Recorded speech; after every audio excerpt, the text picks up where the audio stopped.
কিন্তু মুর্শিদাবাদ মানুষের অবদান আছে। আজকে বিধানসভাতে আপনারা মুর্শিদাবাদ থেকে 21টি বিধায়ককে জিতিয়ে শাসক দল হয়ে পাঠালেন। আর মুর্শিদাবাদের হরিয়ানার মানুষেরা যারা বেশি খেতি কাজের সাথে যুক্ত, কৃষিকাজের সাথে যুক্ত, তারা মাছ ছেড়ে মাসিক গড় আইকাম ঠিকঠাক করে হচ্ছে না। এর দায়িত্ব মুর্শিদাবাদের মানুষকেই নিতে হবে। আমি অন্য কাউকে দায়ী করবো না, কারণ যখন ভোটের সময় আছে তখন এই হরিয়ানপাড়া,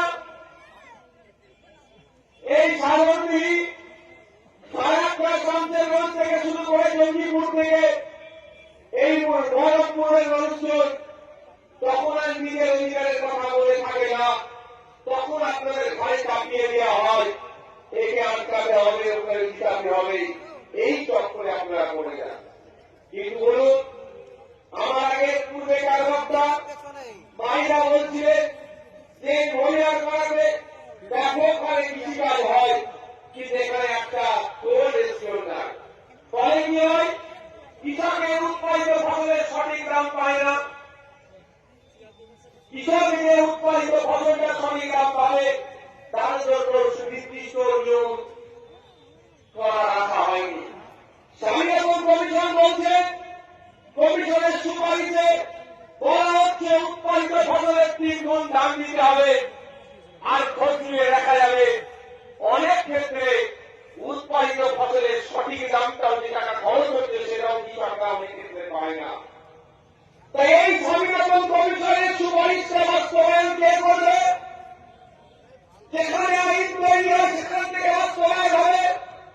আর এই বাস্তবায়নের জন্য আমরা এগ্রিকালচার মিনিস্টার তৈরি করছি। এগ্রিকালচার মিনিস্টার আকাশ থেকে আসেনি বা আপনার জমি থেকে উঠেনি, এগ্রিকালচার মিনিস্টারকে কিন্তু মুর্শিদাবাদের মানুষরা ভোট দিয়ে তৈরি করেছে। তাহলে ব্যর্থ এগ্রিকালচার মিনিস্টারের কাছ থেকে আপনি স্বামীনাথন কমিশনের সুপারিশগুলো বাস্তবায়ন হওয়ার আশাটা করে দিতে হবে।